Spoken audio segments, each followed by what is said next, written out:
5 of chapter 6. नात्यश्नतस्तु योगोऽस्ति न चैकान्तमनश्नतः न चाति स्वप्नशीलस्य जाग्रतो नैव चार्जुन युक्ताहारविहारस्य युक्तचेष्टस्य कर्मसु युक्तस्वप्नावबोधस्य योगो भवति दुःखः यदा विनियतं चित्तम् आत्मन्येवावतिष्ठते निःस्पृहः सर्वकामेभ्यः युक्त इत्युच्यते तदा यथा दीपो निवातस्तः नेङ्गते सोपमा स्मृता योगिनो यतचित्तस्य युञ्जतो योगमात्मनः यत्रो परमते चित्तं निरुद्धं योगसेवया यत्र चैवात्मनात्मानं पश्यन्नात्मनि तुष्यति सुखमात्यन्तिकं यत्तद् बुद्धिग्राह्यमतीन्द्रियं वेत्ति यत्र न चैवायं स्थितश्चलति तत्त्वतः यं लब्ध्वा चापरं लाभं मन्यते नाधिकं ततः यस्मिन् स्थितो न दुःखेन गुरुणापि विचाल्यते तं विद्या दुःखसंयोग वियोगं योगसंहितं स निश्चयेन योक्तव्यः योगो निर्भिन्नचेतसा संकल्पप्रभवान् कामान् त्यक्त्वा सर्वान् शेषतः मनसैवेन्द्रियग्रामं विनियम्य समन्ततः शनैः शनैरुपरमेत् बुद्ध्या धृतिगृहीतया आत्मसंस्थं मनः कृत्वा न किञ्चिदपि चिन्तयेत्।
Om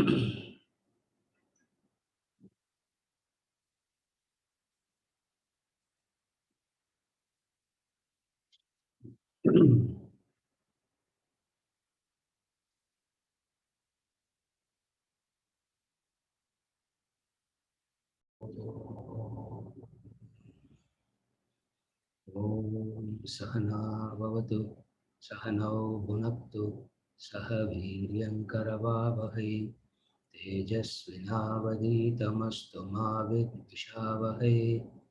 Om Shanti Shanti.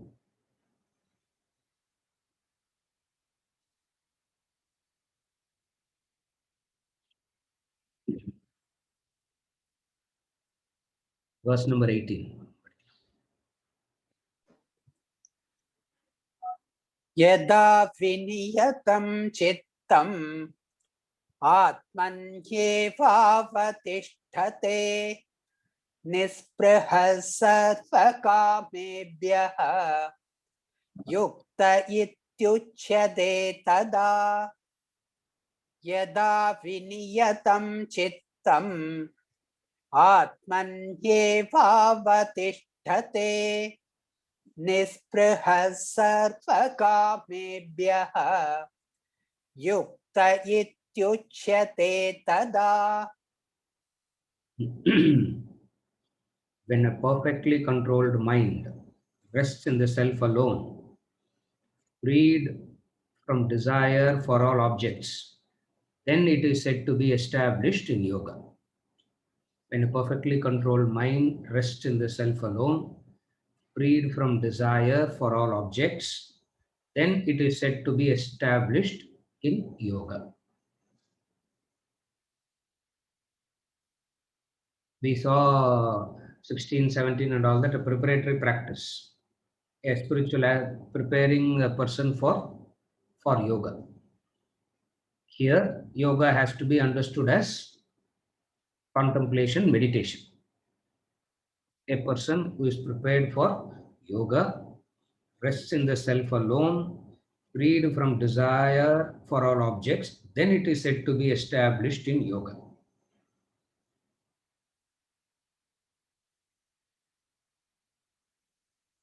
We saw through careful regulation, moderation, through careful regulation, moderations of life activities and discipline of ahara, vihara, sleeping hours, waking hours. He spoke about all that moderation. Moderation is nothing but proportion. Moderation means proportion. That's all. You proportion everything according to. Now, when you proportion, there cannot be a standard proportion universally. Every individual has to proportion according to their situations, their needs, their ability, their capabilities. So, a person proportioning thus what ahara, vihara, sleeping, waking hours is prepared for contemplation, meditation. A person who practices proportion is the one who has the mind under control. So mind control happens through practicing proportion. Mind control doesn't happen by practicing extremities. Invariably, people believe that you go into extreme practices, control can be achieved. Here he says, mind control cannot be achieved by extreme practices. Mind control is achieved only by proportion, moderation.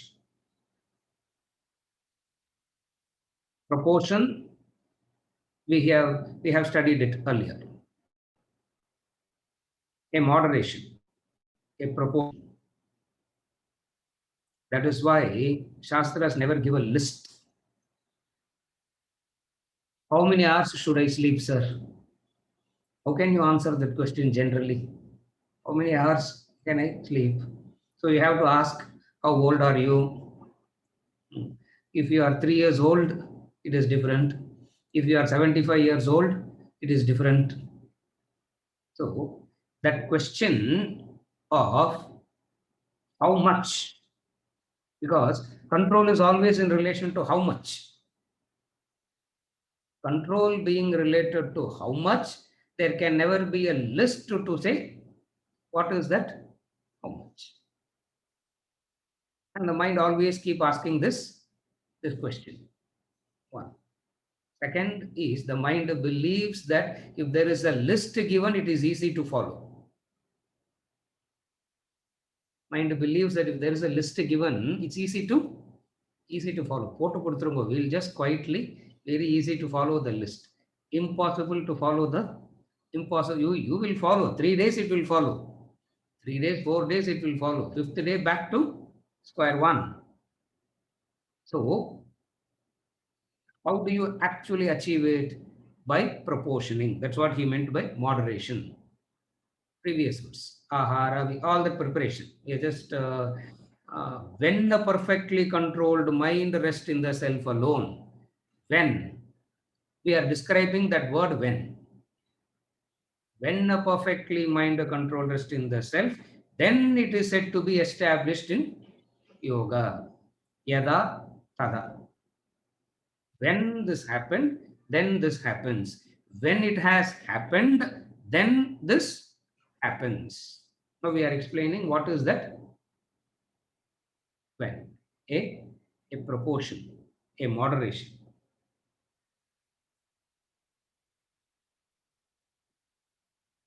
A mind that is not matured, a mind that is not matured asks this question. In fact, the immature mind asks two questions. And always we keep asking these two questions. What are the two questions?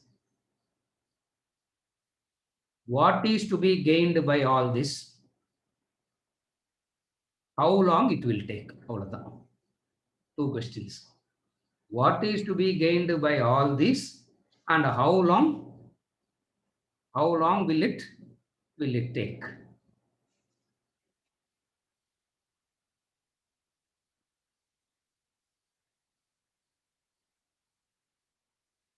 When the mind asks this question, that person will be called as a samsari. That's a samsari. The question of a samsari is, what will I gain? Number one, what will I gain? This is what you will gain. Very good. Next question. What is the next question? How long will it take? Why? Because the mind wants to finish it and go back to its samsara. That's why it wants to finish it, attain it, so that it can go back to its own samsara. What it calls as, I have to continue with my life also, no, sir. Iday pathunda how it is possible. But I have to continue with my life also, no. And what is my life? What is life? Going back to samsara. A person of knowledge and understanding will not ask this question of how long will it take. Have you ever observed, when will you ask how long will it take? Anybody? இது எப்போ sir முடியும்? When will you ask that? When will you ask this question? When will you feel the length of the time itself?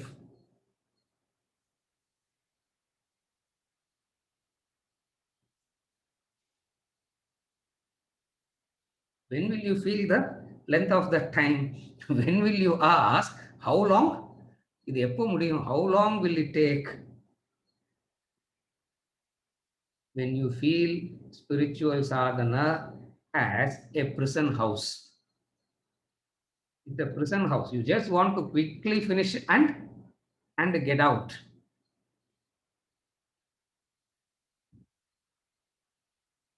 When when it is something very pleasant, you will never ask how long. When it is very pleasant, you will never ask how long. When it is very unpleasant or stressful or painful, ridden with effort, you will always ask how long.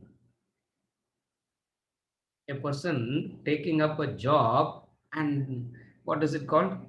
Chore. He feels it as a burden. The question that he will ask is, how long to take care of these children, sir?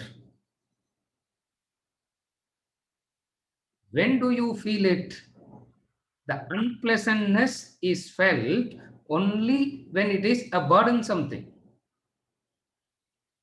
When you quickly want the result, why do you quickly want the result? So that you can be done with. When do you quickly want the result? So that you can be done with the effort. Can be done with the effort. When a perfectly controlled mind means it has overcome all this. That's what it means. When a perfectly controlled mind means it has overcome this. It has overcome this. In the pursuit of self-knowledge, you will never ask this question. In the person who has, in the pursuit of self-knowledge, you will never ask this question. How long will it take? How long will it take? Again and again and again the same thing. You will never ask this question. Why? Because the very knowledge itself, the very process of maturity itself is so pleasant, you will never ask how long? How long will it take?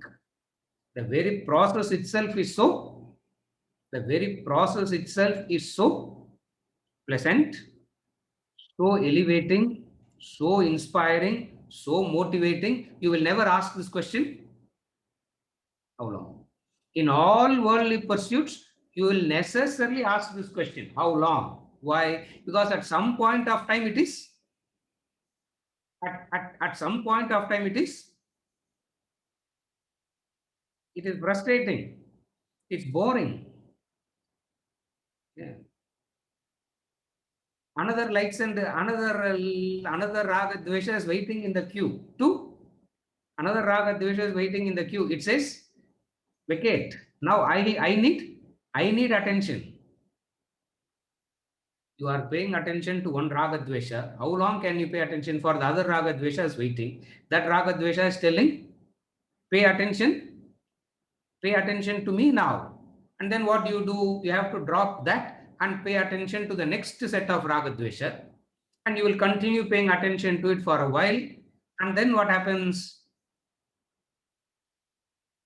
And then what happens?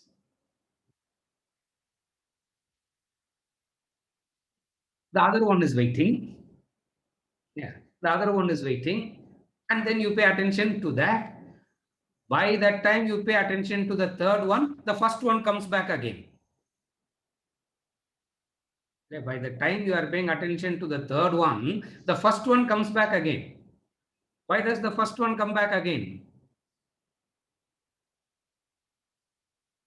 Why does the first one come back again? You didn't deal with it rightly, properly. You just pushed it aside.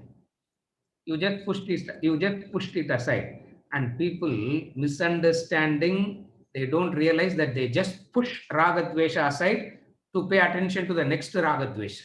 That's why it keeps coming back again and again and again. When a perfectly controlled mind, what does it mean? When a perfectly controlled mind, the cycle doesn't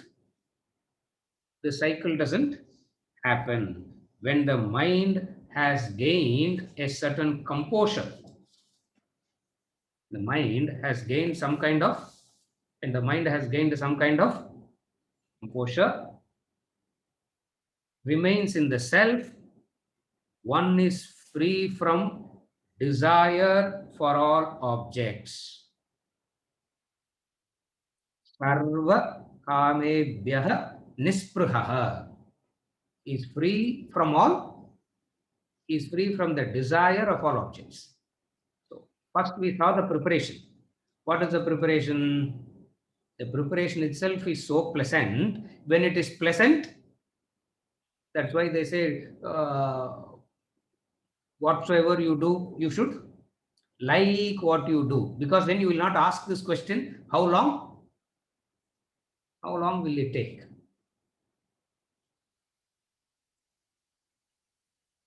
I start the class and I keep looking at the time. Ayyo, ஒரு மணி நேரம் இருக்குதா? I thought it feels like I have spoken already for 1 hour. Only 15 minutes have gone. My God, another 1 hour, I don't know what to. It becomes a how long, the length, the solid, the length of the time is felt only when it is, when the pursuit is unpleasant, when the path is unpleasant, when the activity is unpleasant, the pursuit would be, how long will it take? How long will it take? In Raga Dvesha, you will necessarily have to ask, how long will it take? In Atma Vidya, in Brahma Vidya, you can never ask, how long will it take? For there is nothing other than thus to pursue. No. How long will it take? How long will it take comes only when you have other things also. Yeah. என்னத்துக்கு class 9 மணிக்குன்னு வெச்சுட்டு we extend till 9:15 also. At some point of time we conclude. No. Why? Because I don't know whether you have other things to do or not. I have a lot of other things to do. Yeah. Breakfast is there. Newspaper is waiting. Yeah. Breakfast is waiting. Yeah. Newspaper is waiting. So many things to be done. That is why when you have very many things to do in life, you will ask, how long will it take? இந்த ஒரு ஜென்மாவே ரொம்ப ஜாஸ்தியா இருக்கு sir. You will never ask this question, how long will it take, when this is the only pursuit. This is called when a perfectly controlled mind. This is how a person achieves control. This is what he beautifully he said, regulation. He didn't say all this, sir. He only said, regulate your sleeping hours, waking hours, regulate your ahara and vihara. That's all. And that leads to control. Yada, when you have done that, that leads to control, then you are said to be established in yoga. Now we are picking up on the word moderation, and we are trying to understand how that is the only way to achieve control. How moderation is the only way to achieve control. What is moderation? Proportioning. Proportioning means according to the situation, according to the time, according to the place, you as an individual has to proportion. And where and 60-70% of the areas you will know what to do, what not to do. 20-30% of areas only you will have a doubt. And where you have a doubt, that is no problem. Where you have a doubt, take guidance. Where you have a doubt, you take guidance. 70% of the time you know exactly how to proportion it by yourself. Mind doesn't like proportion. Mind always likes extremes. These are all the law of the mind. Mind doesn't like proportion. Mind always like extremes. Either it will overeat or it will fast. To eat moderately all 3 meals is very difficult. The very overeating is the preparation for fasting. The very fasting is the preparation for another round of overeating. Yeah. That's how the mind moves from one extreme to the, that's how the mind keeps moving from one extreme to the other extreme. For mind always love to move in extremes. Control cannot be achieved. Proportionate, moderation. Moderation means proportion. Through careful proportion of like activities and disciplines, a seeker gains a perfectly controlled mind. When the mind is perfectly controlled, you are said to be established in yoga. And then he introduces a clause in between. What is that? Freed from desire for all objects. அது சொல்லாத விட்டுருந்துருக்கலாம் இல்லையா? He could have not mentioned it at all. He could have said, when a perfectly controlled mind rests in the self, then it is said to be established in yoga. That's how you have to read it. And then there is another. What is it?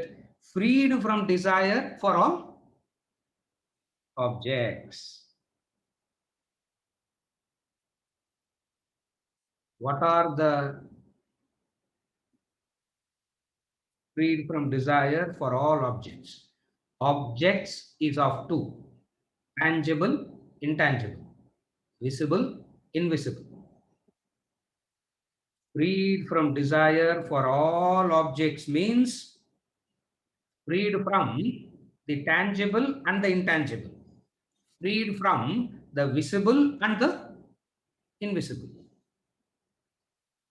Some acquisition is done for the present. Some acquisition is done for the unseen future, unknowable future. But both are objects of desire. You acquire objects, some for now, some for future.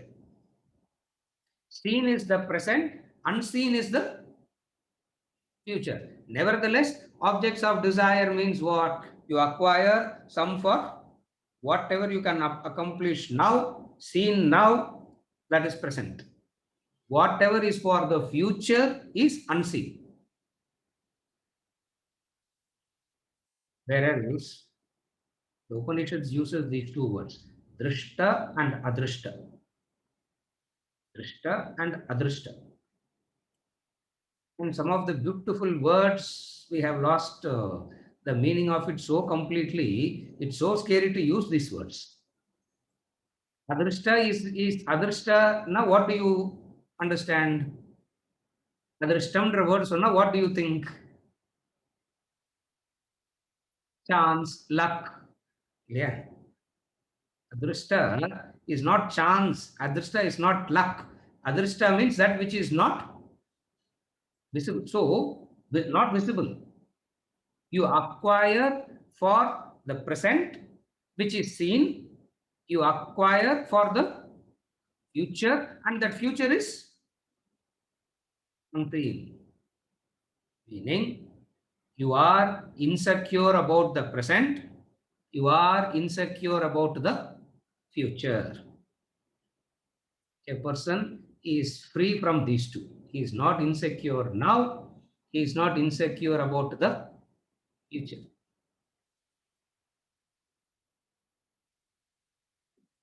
Freed from all objects of desire.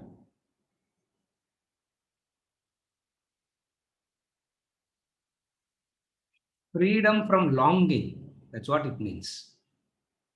What it means is freedom from longing. It's not freedom from objects. Look at the word, so beautifully he says. It's not freedom from objects. If he has said freedom from objects, Bhagavad Gita is over. Arjuna will say, this is what I told you in chapter 1. Let us run away. Yeah, let us run away. This is what I told you we should do. He didn't say freedom from objects. He said freedom from desire for all objects. படிக்கும்போது, when you are reading, you are doing this manana, You should know which word to take and understand. When you read fast, freedom from desire for all objects. Pause.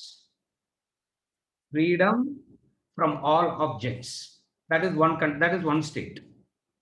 Freedom from desire for all objects. Freedom from desire for all objects. Now it is subjective.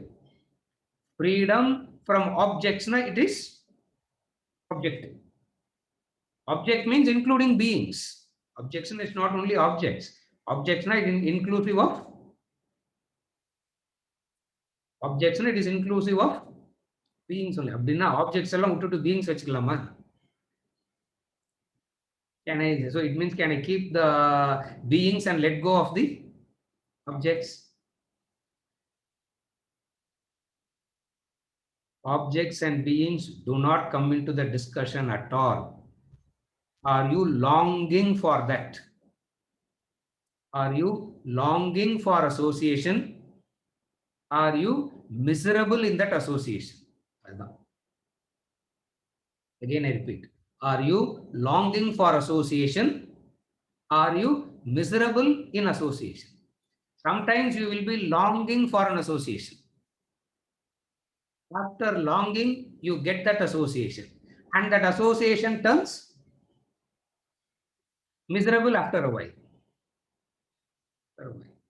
They turn miserable after a while. So, from either you are longing for association and then you get it and then you become miserable, you go to the next. Now, freedom from desire for all objects means freedom from longing and freedom from misery. This person is a controlled person. Again, I repeat, freedom from longing and freedom from misery.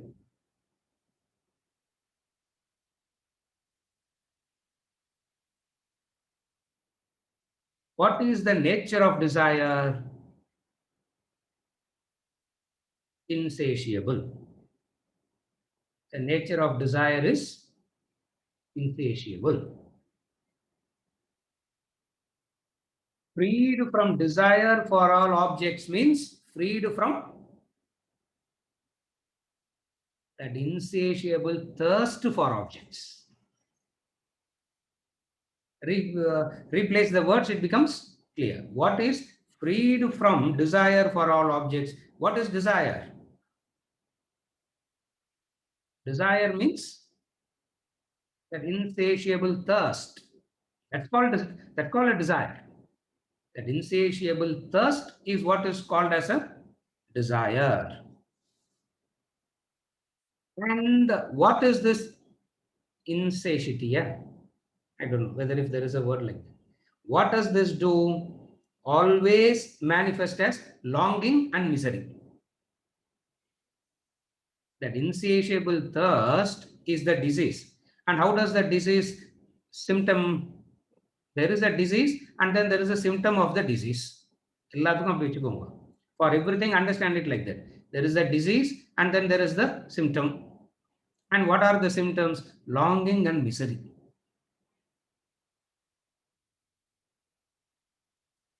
Longing and misery.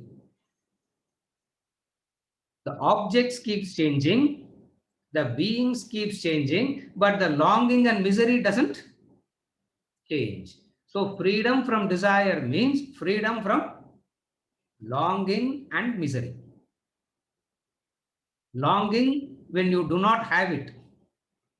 Miserable when you have it. Nobody, you wake up in the morning. Yeah. When you wake up in the morning, first thing that you are supposed to do before you open your eyes is what? First thing, before you open your eyes, you are supposed to remember God. Yeah, that's what you are supposed to do. And then open the eyes. You don't remember God. First of all, we don't remember God. Second is you open the eyes. As soon as you open the eyes is searching for something, no? What does it search for? As soon as eyes are open, it is searching for something. என்னத்தையோ தேடுறது அது. இப்படி தேடுறது. Mobile. அது வேணும், அது அப்பாட. Mobile. And then immediately open. What will you open? WhatsApp. Yeah. Correct. Mohan. WhatsApp. அதான். WhatsApp. No messages. Nobody has said good morning also. Clear. And you are part of 25 groups, and nobody in the no and yeah. How many groups are there? Yo. No. The Vedanta people group create பண்ற மாதிரி. Oh my God. 10 மணிக்கு போய் bus பிடிக்கணும், அதுக்கு ஒரு group they will create. Yeah. Group after group, and you wake up 25 groups you are a member of, and not a single person is saying good morning. You feel very longing. Good morning. And then 2 days later, suddenly by mistake, clear, they are half asleep, somebody they want to send it to, by mistake they send it. Yeah, to you. It happens, no? Sometimes I get a call. I said, no. Oh, yo, sir, I'm sorry. I wanted to call another Arvindan. Yeah. Somebody, yeah, because you know Arvind, the 4-5 fellows you will know, no? So you never intended good morning for this person, somebody else, and it comes to you, satisfaction. Fourth day, you are flooded with good morning. Miserable that good morning is. You are longing for it, and then when you get it, it turns into a misery. As long as you don't have it, you long for it. As soon as you have it, it turns miserable. Neutralization, then misery. Sequence varum adu. I'm not going into the sequence. Freedom from desire for all objects means what? He never longs for any objects, nor can any object cause misery. That is freedom. Again I repeat. Freedom from misery means, freedom from desire means, you do not long for an object. The absence of the object or being doesn't create longing, nor the presence causes misery. Then you are free from, then it is known as freedom from desires. When a person is thus established, you understand that person is established in yoga. That is the definition of an accomplished person. What is the definition of an accomplished person? He is established in yoga. And yoga means union with the self. Previously itself he has said, mind rests in the self alone. Mind resting in the self alone. Mind resting in the self means mind in the chosen thought about Brahman. That is why meditation is defined as, so contemplation, meditation in the stages is defined as the flow of thought. The initial stages at the level of contemplation, we don't talk about the state of perfection is silence. The practice of meditation is not silence. What is it? Resting in the self. Resting upon the self. You don't rest in silence. It happens. The effort is to, the thought flows towards The self. That's what is meant by resting in the self. Resting in the self, not, I don't know how you understand resting. When a perfectly controlled mind rests in the self alone, then it is said to be established in yoga. What is the practical indicator that you are established in yoga? Longing and no longing and no misery. That is such a negative state, no, sir. இருந்தாலும் ஒண்ணு இல்லாட்டிலும் ஒண்ணுன்னா what a negative state it is. The presence or absence doesn't make any difference. What a negative, indifferent state it is. It is not the state of indifference. It is the state of you establishing in your Swarupa. It is the state not of indifference. It is the state of you getting established in your original nature, in your true nature. Establishment in your true nature. Swarupa it is. What is that Swarupa?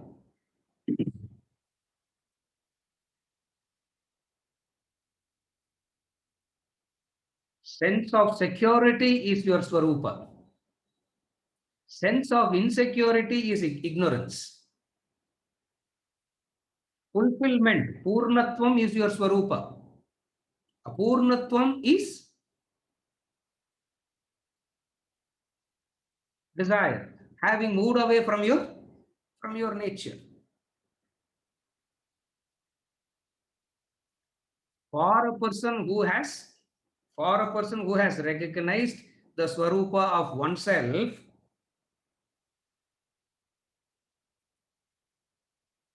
there is no desire. There is no desire. For a person who has not recognized the Swarupa, there is the sense of lacking always, and that lacking constantly breeds desire. Swamiji beautifully says, void. The sense of void all the time, and the sense of void, emptiness, you always feel that you are lacking in something, and this void, emptiness, lacking in something breeds desire. A person who has recognized the Purnatvam, a person who has recognized the Swarupa, what happens? Adu puriyala, sir. What happens? That we don't understand. What happens to him? He contacts with contentment, which is what somewhere else we saw. He doesn't contact for happiness, he contacts with happiness. He doesn't contact for happiness.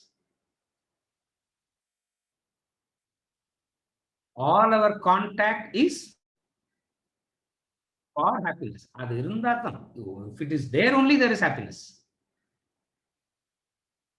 Here is a state, what he calls as, then that person is said to be established in yoga. Then that person is said to be established in yoga.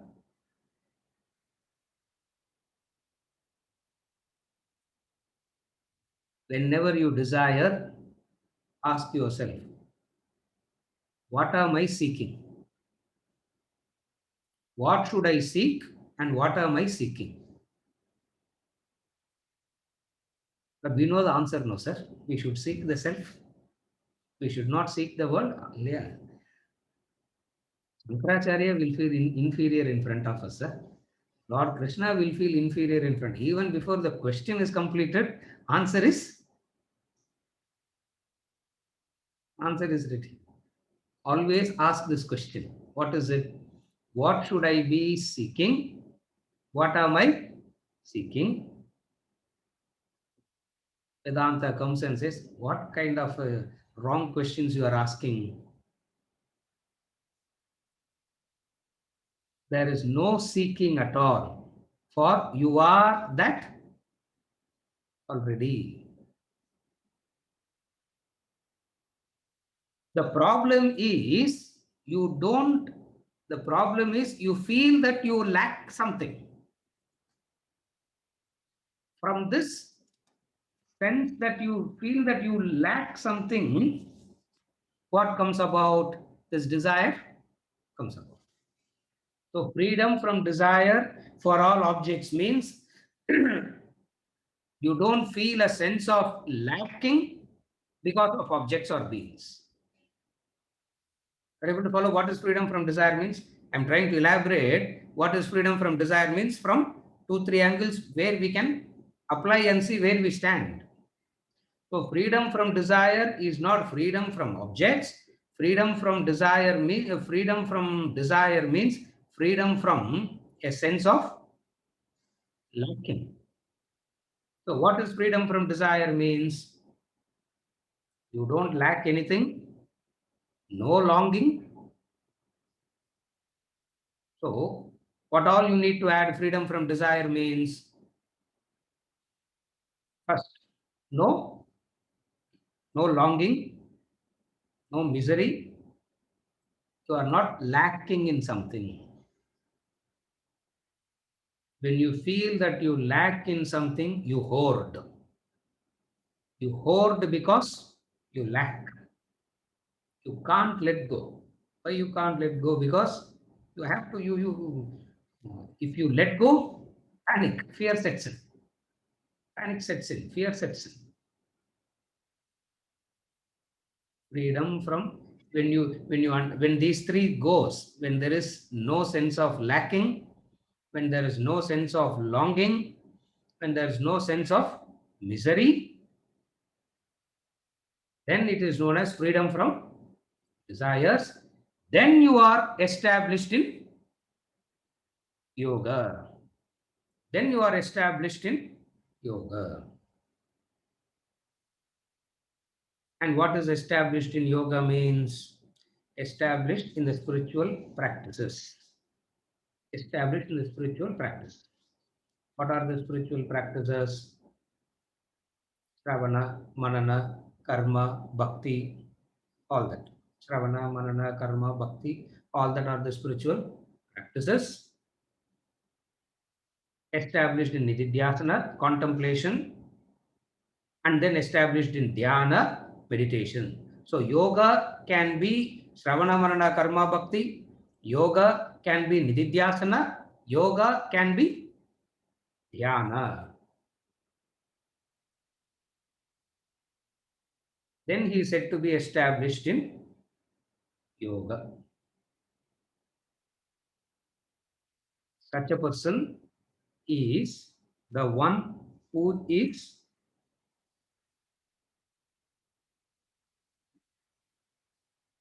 fulfilled.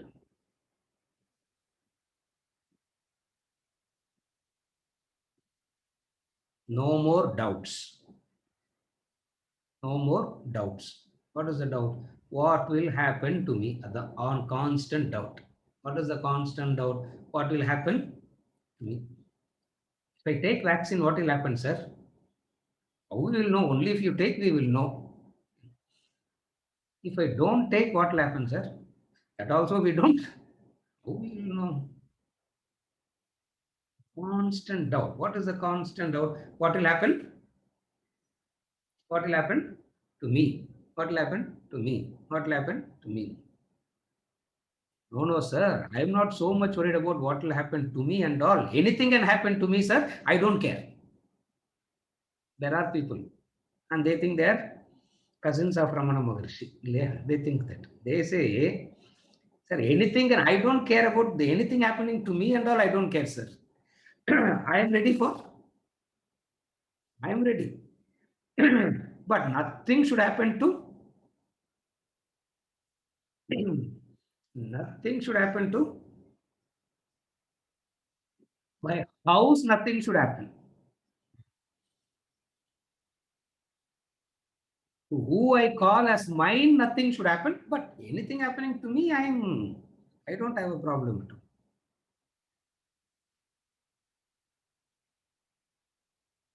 Freedom from desire is knowledge.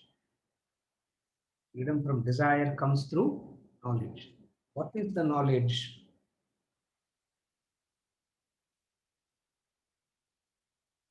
Knowledge is freedom from when, that's all.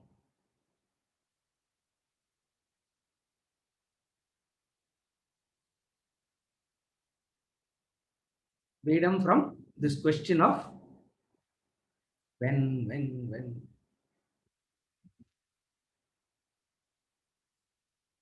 When will my children grow? Yeah. How do you know? Are you grown first? Yeah. Are you grown to ask whether when will children grow? See, there is the child in the house in misery. There is an adult in the house in misery. Hmm? There is a child in the house in misery. There is an adult in the house in misery. And both cannot understand the misery of each other. Have you ever observed that? The child wakes up in the morning and sees the father in misery. What is the misery of the father? Stock market ellam pochi inniki. The father in misery. Looking at the father in misery, the mother is in misery. You avlo panam pocha inniki. Yes. In one day, 3 lakh billions got wiped out. I tried, I said, where was it in the first place for it to get wiped out? Yeah, 3 lakh billion. I'm thinking, 1,000 is too much, 1,000 itself is too much, 3 lakh being wiped. And the father in misery, the mother in misery, looking at the misery of the father and mother, child doesn't understand that misery. And what is the misery of the child? What is the misery of the child? You won't believe, 2 weeks back, a 6-year-old child came. 6-year-old child. Most of you will not know. No. Her name is Sakshi. I told the father, "Peru kuda maathiringa pera," I said. She came, she's supposed to witness. 6 years she's telling me, "Uncle, from Monday, the Zoom sessions will start. Classes. I am in misery because my Zoom session is going to start." Yeah. She is in misery because her Zoom session is also. And one cannot understand the misery of one is not able to understand. Why? Because the other misery looks very shallow. The reason for the misery of other looks very shallow, but the reason for your misery looks very, very reasonable, very true, and everybody has to take it seriously and attend to it. Yeah. And what is the child miserable about? You are miserable because share market is wiped out. The child is miserable because it is not having another toy. That's all. And what will you say? What will the parent say? Sir, that misery, what is that misery, sir? That is childishness it is. But this is freedom from desire is freedom from what? Freedom from desire means freedom from this misery. Are you able to follow now? Freedom from desire means freedom from this misery. You understand that your misery is as shallow as the misery of the child. Then you are established in yoga. Then you are established in yoga. Otherwise, what happens? That's what he says. Freedom from desire for all objects, then is said to be established in yoga. Very beautiful verse. When a perfectly controlled mind rests in the self alone, freed from desire for all objects, then it is said to be established in yoga. Verse number 19.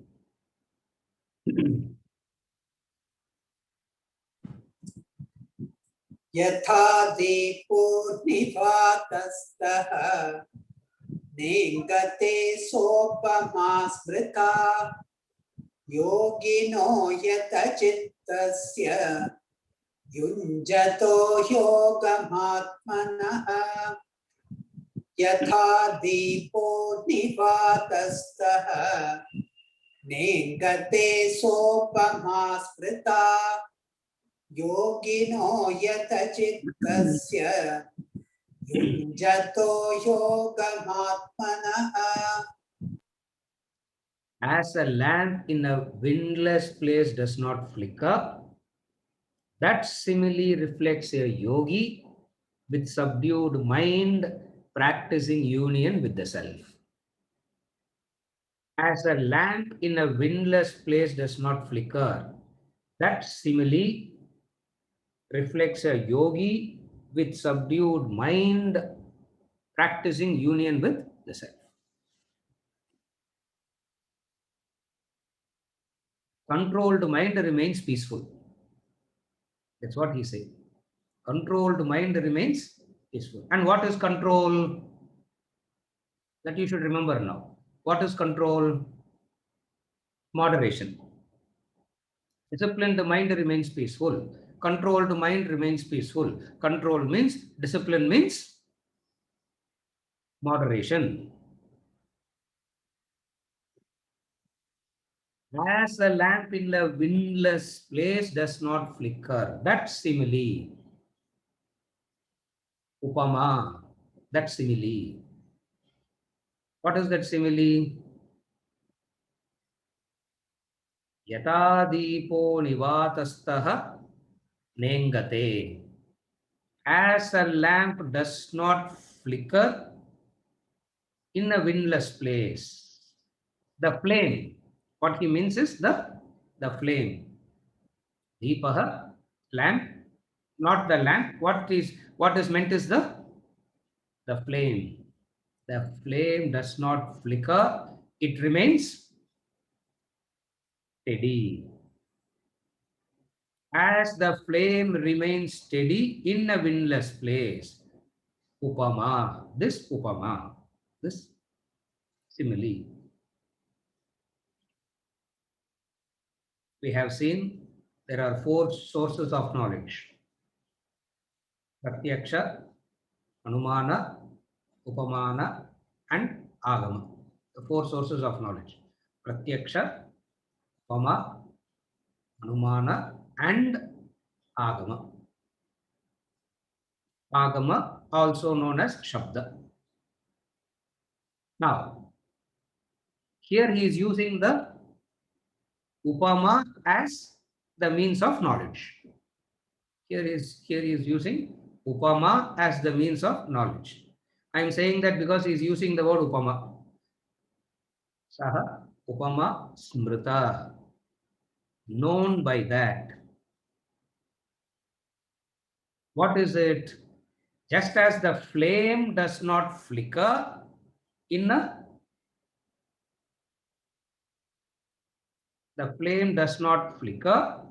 windless place, yogi with subdued mind practicing union with the self. Yogi means that yogi's mind. Yogi means the yogi's mind.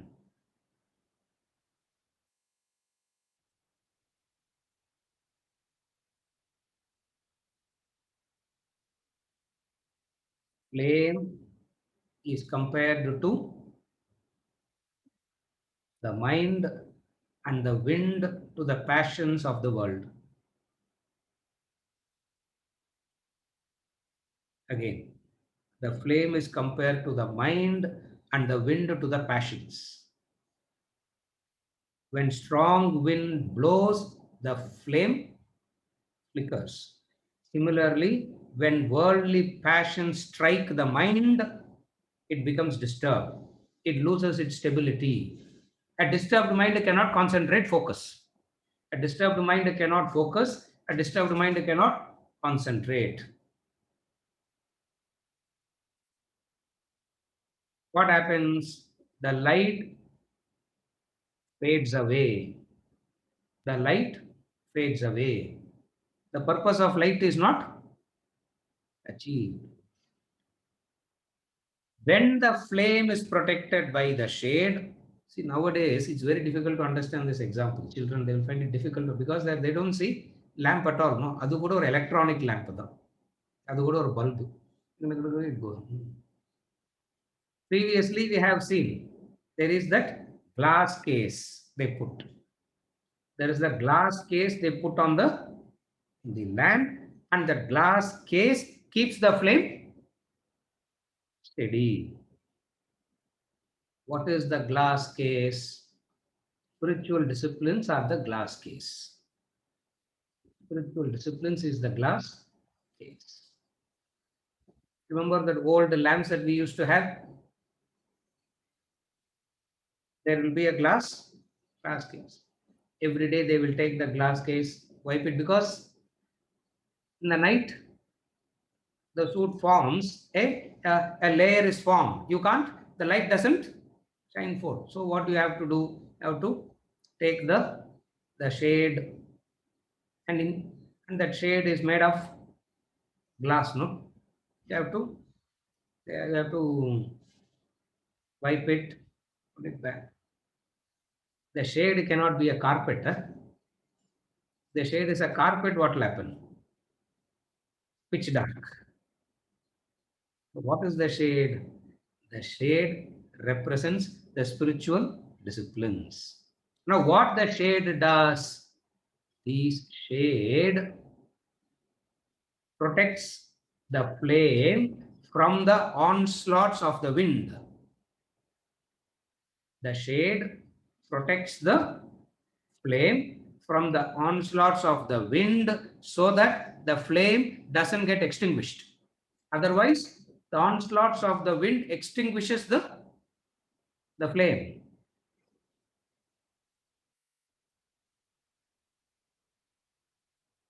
Flame is the buddhi, the intellect.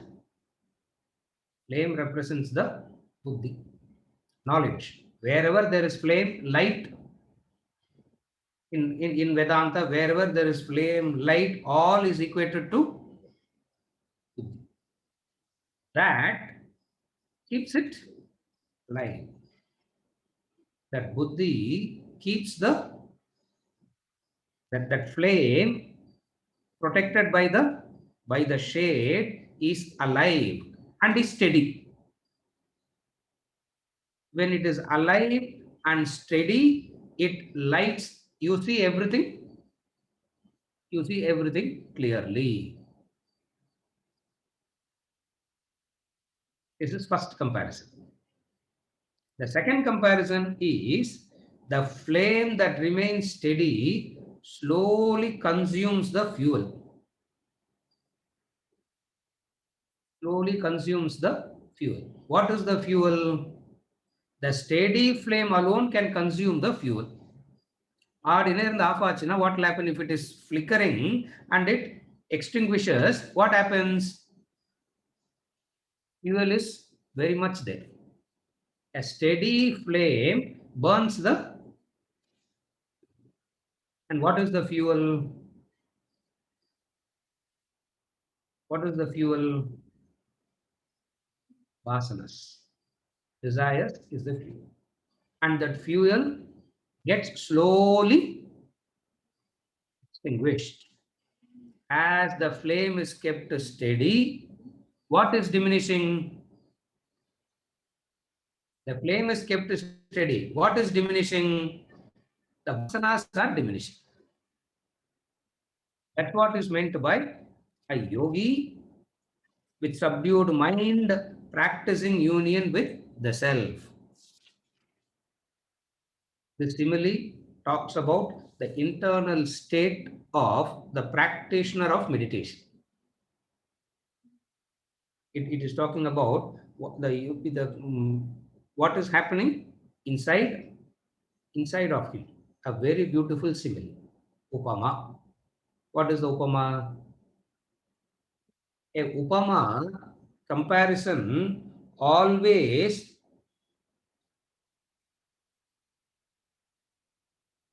gets you closer to the understanding.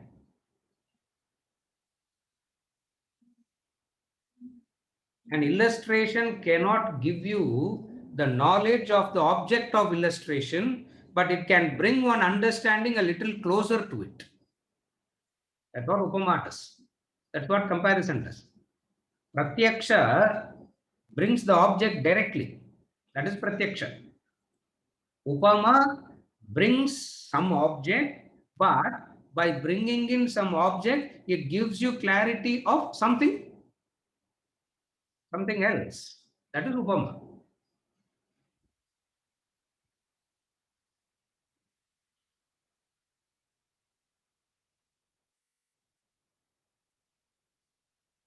You have seen a cow. You have seen a cow. You know the cow.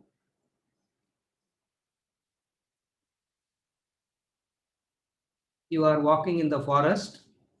You see a bison, and you ask, "What is that?" It is said it is like a cow. Then you understand that it belongs to the same wild buffalo. It belongs to the same. It belongs to the same family. Upama. Are you able to follow? It gives a knowledge. It gives a knowledge.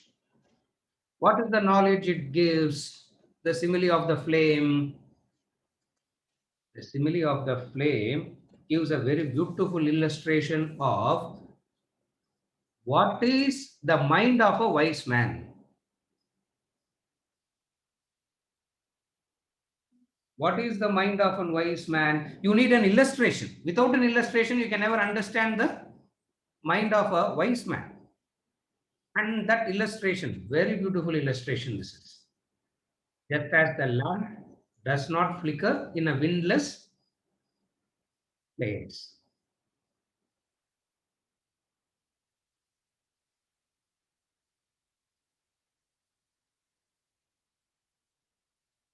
If you observe the flame closely, it is still trembling. But the trembling doesn't take away the stability of the flame. Are you able to follow? You look at the flame closely, it is still trembling. Yeah. But that trembling doesn't take away the steadiness of the flame. Similarly, in the wise man, the thoughts keep surfacing, action keeps happening. But that thoughts and actions that is coming doesn't take away the stability. How to explain this? That's a difficult thing to explain. What he's trying to explain is actions come out of him, thoughts come out of him, but that actions and thoughts that is coming out of him doesn't disturb his stability. In the case of a layperson, actions, thoughts disturbs the stability, equanimity. Stability, equanimity, and all one and the same. That is why equanimity, we want to be quiet, then only we get equanimity. Because the thought and the action disturbs in his case, the thought is there, the thought is there, the actions are there, but it doesn't disturb the steadiness. That yogi is what is called perfectly controlled mind maturing to single pointed meditation. He is using the word yogi in a very liberal sense here. The word yogi, you have to understand it in a very liberal sense here. And throughout Bhagavad Gita, Krishna uses words very liberally. In fact, liberal use பண்ணாதான் அடுத்த கிளாஸுக்கு மெட்டீரியலே இருக்கும் இல்லையா? அடுத்த கொஸ்டினுக்கும் அடுத்த session material comes only when the words are used very liberally, and Krishna uses these words very liberally. What is it?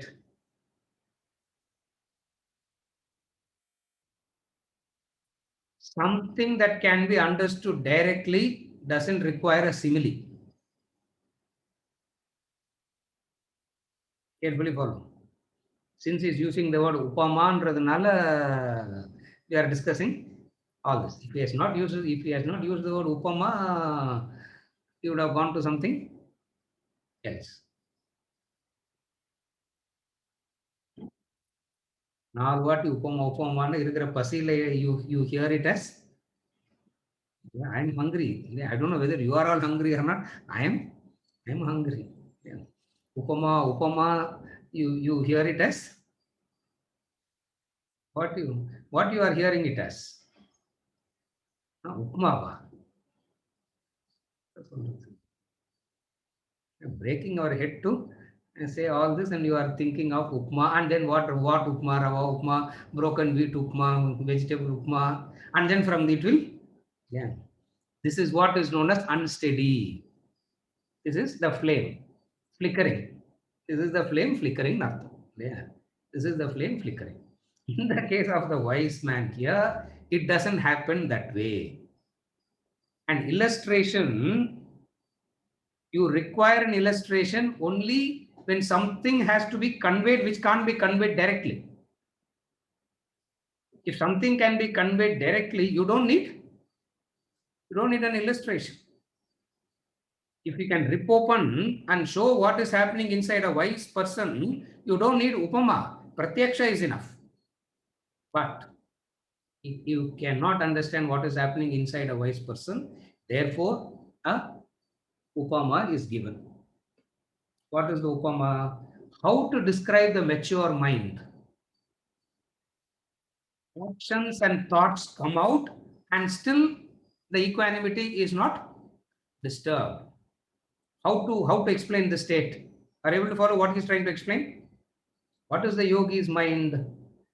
Actions and thoughts still come out, and yet it is not disturbing. How to describe that? Where there is an approximation, where there is a similarity, you can say, are you seeing this? Yes. Are you seeing this? Yes. Are you understanding this? Yes. This is what is happening in the yogi's mind. This is what is happening inside of a wise person. This is what is happening inside of a wise person. Upama. He uses the word.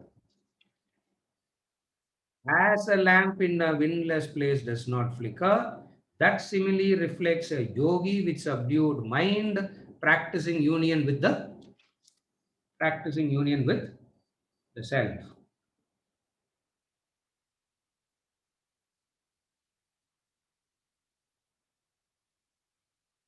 Upama is required when you do not know what a bison is, but you know a buffalo.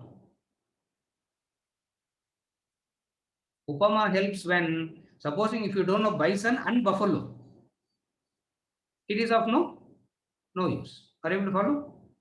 An illustration helps when you do not know what a bison is, but you know a buffalo, and then if it is said this bison is like a buffalo, because of the approximation between the two, you say, your understanding of bison is closer. Your understanding of bison is a little closer to what the actual bison is. A little closer. So upama brings you a little Upama brings you a little closer. What is it? How to help you understand what the mind of a wise person is. How to explain that? Is a happy, peaceful person. So now what do we know? So he's saying like the flame does not flicker in a windless place. What is flickering? Flickering is when you are a child. Flickering is when the mind is a child craving for all kinds of security and attention. That's what flame. What is the flame? Like the child. The child craves for, what is the child craving for?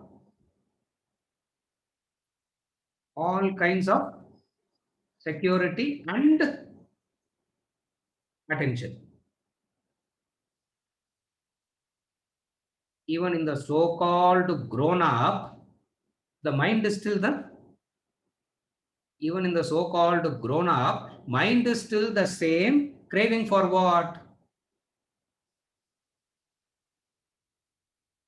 Security and attention. That's the flickering. So that contacts the world and is lost in the world. Therefore, what do you do? Protect. What do you protect? Protect the flame. Protect the flame. Protect the flame with a case. And that case takes care of the onslaughts. And what is the case? Shravana, Manana, Karma Yoga, Bhakti Yoga, Nididhyasana, Jnana Yoga. Jnana Yoga, Nididhyasana, one and the same.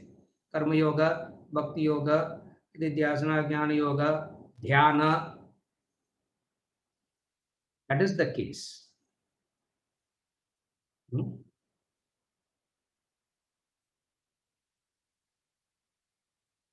How long do I need protection? You will never ask this question now, no? How long do I do the spiritual practices? You will never ask this question. If you understand it, if you understand it this way, you will never ask, how long should I do this? How long also class how long should I continue to listen? That too, the same thing again and again and again. Yeah, variety kutta kuda parvailla. Yeah. You finish one text and then if you take, okay, if you do it, if you, we can do a Katha Upanishad, or if we do a Yoga Vasishta, how nice it will be. Tirupati again you go back to the same, again you go back to the same text, same books.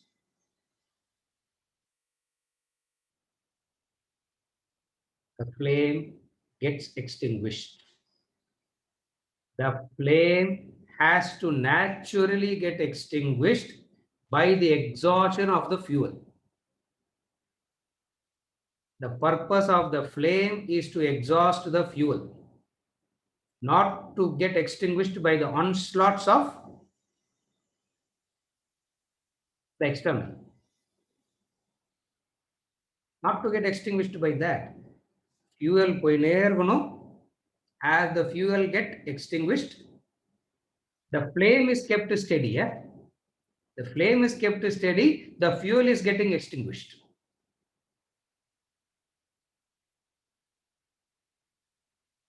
And then finally what happens? Where there is no more fuel, the need of the flame is also not there. The need of the flame is also not there. Why? Swayam prakashate atma. It is revealed. Then and then that is also not required. Till that time, keep the flame alive. Do not allow the flame to get extinguished by the onslaughts of. Do not allow the flame to get extinguished by the onslaughts of the world, the passions. Therefore, The verse reads, Yata Deepo Nivatastah Nengate. Yata Deepo Nivasastah Nengate. Saha Upama Smrita. That simile. Arjuna, haven't you heard this? Haven't you heard this simile? That simile, na, he's telling Arjuna, because Arjuna must be looking at Krishna blank, not knowing, not following what he is, not following what he is saying. Therefore, he said, haven't you heard this simile, Arjuna? What is that simile? Haven't you heard this? As a lamp in a windless place does not flicker, that simile reflects a yogi. That simile reflects Yoginah Yatachittasya. Yogi with the subdued mind. What is the subdued mind? Extreme movements has stopped. Extreme movements have stopped. Meaning, what all has stopped? I don't know what all I said in the previous verse. Longing, misery, lacking, all that is stopped. That yogi practicing union with the self. Practicing union with the self means yunjataha. Yunjataha means he is practicing still. He has not yet attained self-realization. He is still practicing. What is he practicing? Practicing union with the self. Practicing union with. Therefore, verse number 19. Yata deepo nivasastaha engate swapama smrita yogino yatachittasya yunjato yogavatmanaha. With this, we conclude verse number 19 and we move on to verse number 20 in the next session.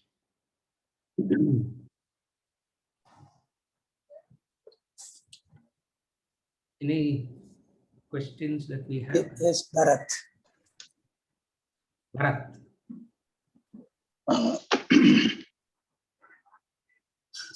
Namaskaram, Guruji.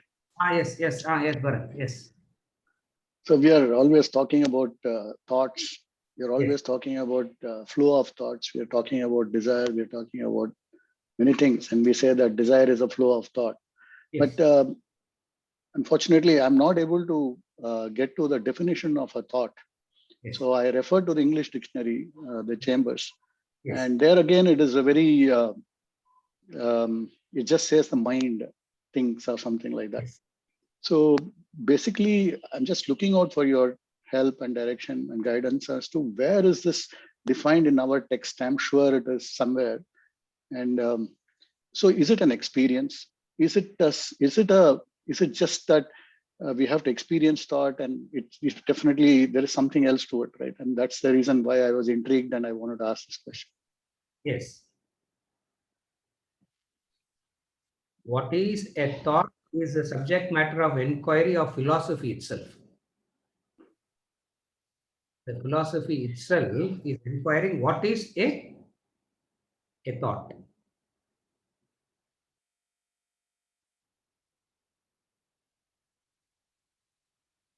The Western philosophy arrives at a conclusion. Thought is that which is understandable by itself. They come to that. Vedanta says thought is the first grossified expression of consciousness. Thought is a grossification of consciousness. What is a thought? Grossification of consciousness. Remember the diagram that Swamiji puts? When a pure consciousness strikes the incident ray and the reflected ray, the reflected ray is what is a thought is. So a thought is made up of two entities. The thought is a combination of two entities. What are the two entities the thought is made up of? I know. So I know myself. Thought is that which makes me aware of myself, and it makes me aware of the object of cognition. So what is a thought? Thought is that which brings about an awareness of two. What is awareness of two? When I say I know, or when I say I don't know, I can say I know, or I can say I don't know. It doesn't matter. So there are two things that I'm aware of. What are the two things that the thought is aware of? One is, one part of the thought makes me aware of myself. Another part of the thought makes me aware of the object. It is described, it is called as Drik Drishya Viveka. And the very basis of the Advaita Siddhanta thought flow evolves on this question of what is the thought itself. For there are these two. What are the two? What is the thought? Thought is that which makes you aware of two things. What is it? It makes you aware of yourself, and it makes you aware of the object.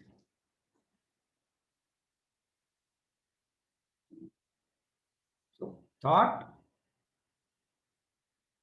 is associated with awareness. Thought is associated with consciousness. Thought is associated with awareness. Thought is associated with consciousness.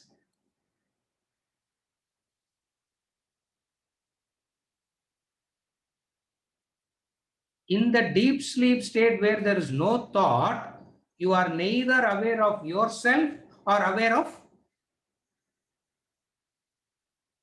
the awareness of you as a subject, internal, and awareness of the external. Both doesn't exist. So thought is that which gives birth to the subject and the object. The birth of subject and object is the thought. This is Vedanta. I'm not going into the text and referring to all the derivatives. I'm trying to make it to give you some food for thinking, so that if you have anything more, we can discuss it in detail also. So thought, what is a thought? That which gives birth to subject and object is a thought.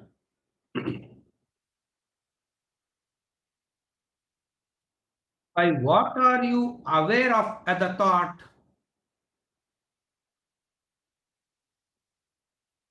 By what are you aware of the thought? Another thought itself. So in that way, the thought is aware of itself. But then in the deep sleep state, it is going into nothingness. How can from that nothingness come about this consciousness? Therefore, we say, no, no, no. The thought is only a grossification of the pure consciousness. That pure consciousness which is ever present manifests as a thought in the presence of an instrument. Where there is an instrument, it manifests as a thought. That's why in the deep sleep state, we can't say there is no consciousness in deep sleep state. Because If consciousness goes away, how can you become conscious again? It means it is there, but because of the absence of the relevant instrument, it is understood as not there. So it is not that it is not there, but the relevant instrument to cognize the relevant instrument isn't there. What is the relevant instrument? The thought, waking and in the waking state and dream state. That is why we say the first manifestation is a thought. In the chronology of action, we say the first manifestation is thought. Vasana, thought, desire, action. So what is a thought? A thought is that which gives birth to the subject and the object. And what is the mother of the thought? Vasana is the mother of the thought. And the thought is used as the vasana, and thought is used in the sense of consciousness. So are you able to follow, Bharat? Two things we are using. One is we are using it in the sense of a vasana. Another is we are using it in the sense of awareness. First we use it in the sense of awareness, and then we use it in the sense of, it's a twofold meaning. So thought has a twofold meaning. One is a vasana, another is awareness. Depending on the context, the meaning keeps changing. Just as in the same verse, 19th verse, 18th verse, not the 19th verse, 18th verse, freed from desire of all objects. See the word kama, he's using the word kama. Now, kama means desire. Yeah, the word kama has two meanings. One is the desire itself, another is the object of desire. Twofold meaning. The twofold meaning. Are you able to follow? Similarly, the word thought also has a twofold meaning. One meaning is in the sense of awareness, consciousness. Another meaning is in the sense of vasana, thought, desire, action. So it has twofold meanings. Depending on the context, we have to see the meaning. Just as the word karma in the 18th verse, he has used the word karma. And we know the word karma has two meanings. Just as the word karma has lot of meanings, no? Karmana, law of karma, karmana, action. But then kriyana, action, then why wherever we refer to karma, we should be using only the word kriya, no? But we don't use. We use the word karma so liberally to mean kriya, to mean the law of karma. Similarly, the word kama has twofold meanings, and the word thought also has twofold meaning, and the context in which it is used, we understand the meaning according to the context.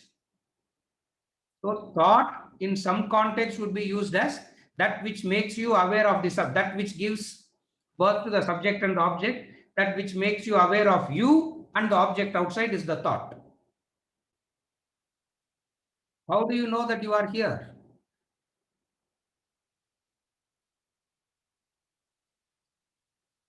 The senses are gone, but you know still you are there, no? That is thought. How do you recognize the object? The object is recognized, the eyes see the object, but the eyes doesn't devour the object, no? The eyes see the object and it creates a corresponding vritti here. That is the thought. So thought means a vritti, a flow. Thought means vritti, a flow. What is the flow? A continuous interaction of subject, object, subject, object, subject, object. That is a thought. From one angle. From another angle, thought means vasana, thought, desire. Depending on the context, we keep using. Now, in the context of meditation, we use it in the sense of the flow, continuous flow, vritti is monitored, brought to a standstill. So we use thought in meditation. When we use the word thought in meditation, we use it in the sense of the flow of thought. In fact, thoughts nale flow da. English we have to say it as flow of thought. The Sanskrit word for thought is vritti. The Sanskrit word for thought is vritti, and vritti itself means flow. Vritti itself means the flow. So this is the definition of how do you define thought. Huh?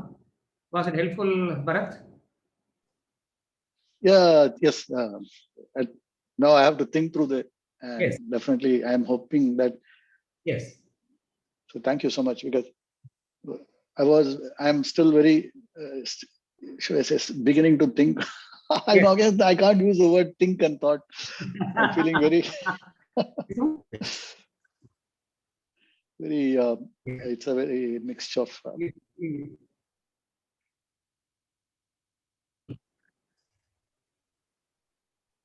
So basically, thank you so much. I mean, try Pandra. Yes. Yeah. Next one is Mala. Mala. What is she saying? Namaskaram. Solungamma. In the last verses, so the yogi keeps his mind steady without any desire for anything, just like a flame which is not disturbed. If I look at it, even a tamasic person with his indifference towards the happening around him, he Yes. also appears to be steady. Yes. So what is the difference? A tamasic I mean, person. externally. Internally, I know he'll be directing towards his towards the self, etc. Externally, then how do we differentiate a yogi and a tamasic person? Yes. How do you differentiate between tamas and sattva? How do you distinguish between tamas and sattva? First indication,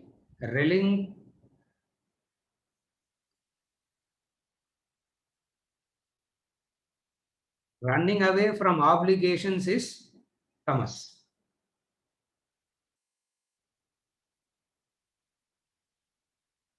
Wanting to escape from obligations is tamas.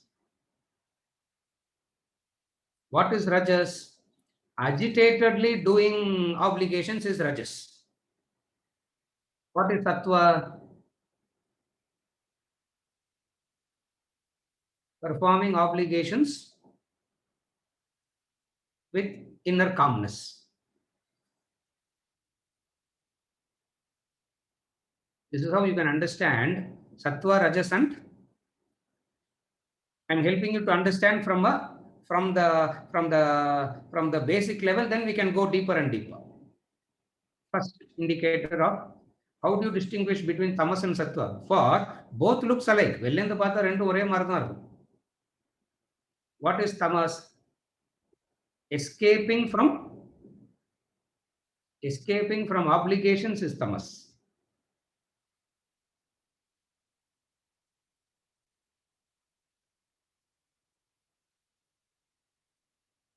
Tamas is vishadam, depression.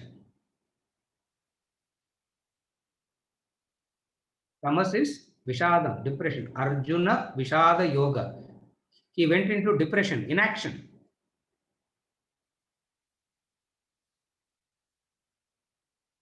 What is sattva? That's what the lamp says. If you closely observe the flame, it is still flickering. But that flickering doesn't disturb the stability. The flickering doesn't disturb the stability of the light.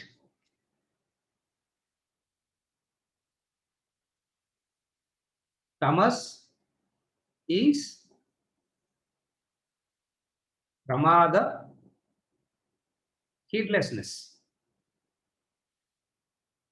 Tamas is vishada, tamas is pramada. Vishadam means depression, pramadam means heedlessness. That is tamas.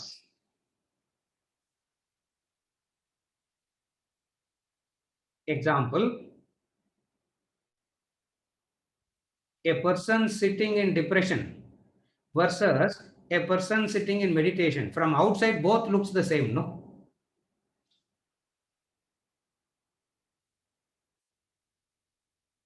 When a wise man is sitting and looking at the rain, is sitting and looking through the window, looks like he's not doing anything, isn't it? Looks like he's lazy, he's not doing anything. A philosopher or a poet, when you see the when they're looking out of the window, it appears that they are not doing anything. Because a tamasic person is also not doing anything looking out. What is the difference? How can you differentiate? For you to differentiate, you have to be established in sattva. Then only you can differentiate. Otherwise, you can never differentiate. As you are now, I'm not meaning you as a person, Mala. நான் வந்து உங்களை தனிப்பட்ட முறையில சொல்லல. As you are now, you will not be able to distinguish between the two. And invariably, you will mistake all the tamasic things to be very spiritual. In fact, that is the biggest problem of spirituality today is all the tamasic practices are misunderstood as great spiritual practices. For as you are now, you will not know how to distinguish between the two. And yet there is a difference. What is the difference? Tamas is escaping obligations. Sattva is, what is Rajas? Doing obligations with a burdensome. You do it, but then doing it is there is an element of pain and burden there. That is Rajas. What is Sattva? You do it, and the doing doesn't disturb the equanimity. Are you able to follow? That's the difference. Tamasukum sattvakum irukra perceptibly difference. I'm not talking about the inner differences. The perceptible difference is escaping obligations versus doing obligations with calmness. That's tamaskum sattvakum irukra vidyasam. And they are diametrically opposite. Is it okay, Ma? Clear? Thank you, Josh. Thank you. Clear. With this, we conclude. Adana, Venkat, over, no? Yeah. With this, we conclude for today and we continue with verse number 20 onwards.